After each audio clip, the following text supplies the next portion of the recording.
Assalamualaikum warahmatullahi wabarakatuh. Salam sejahtera untuk kita semua. Salam sehat petani seluruh Indonesia. Kami dari salah satu santri SPMA, yaitu dalam program Santani, Santri Taruna Petani SMA Kutai Kartanegara, dan juga sebagai salah satu penyuluh pertanian swadaya Kutai Kartanegara. Dan di kelompok tani saya sebagai ketua kelompok tani Trisakti di Desa Sarinadi, Kecamatan Kota Bangun, Kabupaten Kutai Kartanegara. Teman-teman tani seluruh Indonesia, kali ini saya akan meramu pupuk NPK ramah lingkungan. Akhir-akhir ini di daerah saya sangat kesulitan untuk mendapatkan pupuk, dan itu pun kalau dapat harganya sangat melambung tinggi. Nah, di sini bahan baku yang saya jadikan NPK ramah lingkungan, bahan baku utama adalah pertama yaitu kuating, ya. Ini kuating. Kemudian bahan baku yang kedua yaitu NB. Ini bentuk cair, yang kuating tadi bentuk serbuk.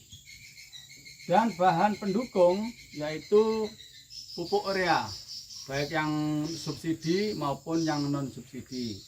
Nah, syukur-syukur kalau mendapatkan yang subsidi pasti jatuhnya lebih murah. Kalaupun mendapatkan subsidi yang urea yang non subsidi, ya jatuhnya juga masih agak murah. Kemudian bahan pendukung yang keempat yaitu kapur dolomit atau MGO. Kapur dolomit atau kapur tani, MGO-nya di sini 22,43%. Baik teman-teman, langsung aja saya akan meracik yaitu NPK ramah lingkungan. Pertama kita siapkan yaitu urea 50 kilo ya, yang satu sak itu 50 kilo. Kemudian nanti kita siapkan bahan baku yang pendukung yang keempat ini yaitu dolomit 25 kilo. Jadi nanti jatuhnya dapat 75 kilo. Jadi kita campur dulu seperti ini. Nah, nanti kita aduk rata.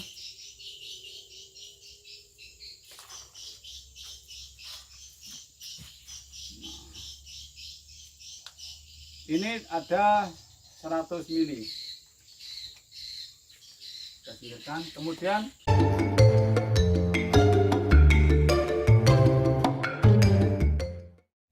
nanoteknologi umumnya dideskripsikan sebagai sains yang berhubungan dengan kontrol materi pada skala atom dan molekul. Kata nano berasal dari bahasa Yunani yang berarti kerdil. Ukuran 1 nanometer adalah 1/1000 meter, yang sekitar 100.000 kali lebih kecil dari lebar rambut manusia. Membuat hal-hal baru pada skala yang sangat kecil, ini disebut nanoteknologi, dan merupakan salah satu bidang sains yang paling menarik dan bergerak sangat cepat dalam zaman ini. Dengan teknologi ini, kita dapat membuat zat menjadi ukuran yang sangat kecil, dan karena itu pula maka sifat dan fungsi zat tersebut bisa diubah sesuai dengan yang kita inginkan. Di Indonesia, nanoteknologi masih terasa asing. Beberapa bahan nano terjadi secara alami. Kalian dapat menemukannya di mana-mana, dalam abu vulkanik, pasir halus, dan juga debu. Struktur nano yang terjadi secara alami terdapat pada tumbuhan dan hewan. Misalnya struktur nano di mata serangga, memastikan anti refleksi cahaya, dan efek menolak air atau dibilang hidrofobik, sehingga mereka bisa terbang dengan aman. Nanoteknologi sendiri pertama kali dideskripsikan oleh Richard Feynman pada kuliah yang berjudul There is Plenty of Room at the Bottom, atau ada banyak ruang di bawah. Dalam pidato ini, Feynman membahas pentingnya memanipulasi dan mengendalikan suatu pada skala yang kecil. Dia menggambarkan bagaimana fenomena fisik mengubah manifestasinya bergantung pada skala atom. Inilah cikal bakal dari nanoteknologi, sehingga Feynman dijuluki sebagai bapak nanoteknologi. Sebenarnya istilah nanoteknologi digunakan pertama kali oleh para ilmuwan Jepang, Norio Taniguchi, dalam makalah 1974 tentang produksi teknologi yang menciptakan objek dan fitur berdasarkan urutan nanometer.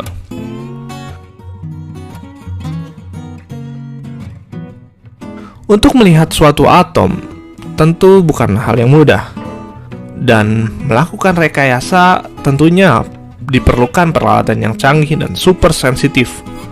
Tetapi mikroskop biasa tidak dapat melihat dalam ukuran skala nano.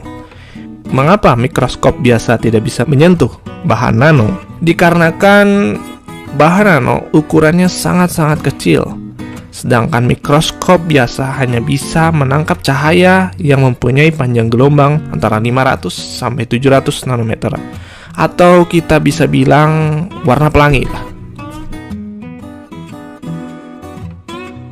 Banyak bahan aplikasi bahan nanoteknologi mulai diterapkan di industri dan pasar. Seperti contoh coat coating anti air, di mana alat-alat bisa kita buat anti air dan anti debu. Ini sebuah bahan terobosan dari sebuah nanoteknologi, di mana atom air tidak bisa dapat menembus lapisan yang telah di-coating dengan bahan anti air dan anti debu. Dikarenakan bahan anti air dan anti debu memiliki atom-atom yang sangat kecil dan berpegangan erat sangat rapat, sehingga molekul air tidak bisa meresap masuk dan menembus bahan tersebut. Seperti halnya debu juga tidak dapat masuk dan meresap ke dalam bahan tersebut. Sehingga inilah gunanya rekayasa nanoteknologi untuk menciptakan suatu benda yang sangat kecil tetapi memiliki kekuatan. Itulah sedikit tentang nanoteknologi. Teknologi yang merekayasa tentang bahan atau molekul dengan skala yang sangat kecil, bayangkan 10 pangkat min 9. Tentunya dengan teknologi ini banyak kemajuan seperti di bidang komputer, olahraga, tekstil, dan lain-lain. Dan semoga video singkat ini dapat menambah pengetahuan kalian tentang nanoteknologi, oke? Terima kasih, jangan lupa like and subscribe. Thank you.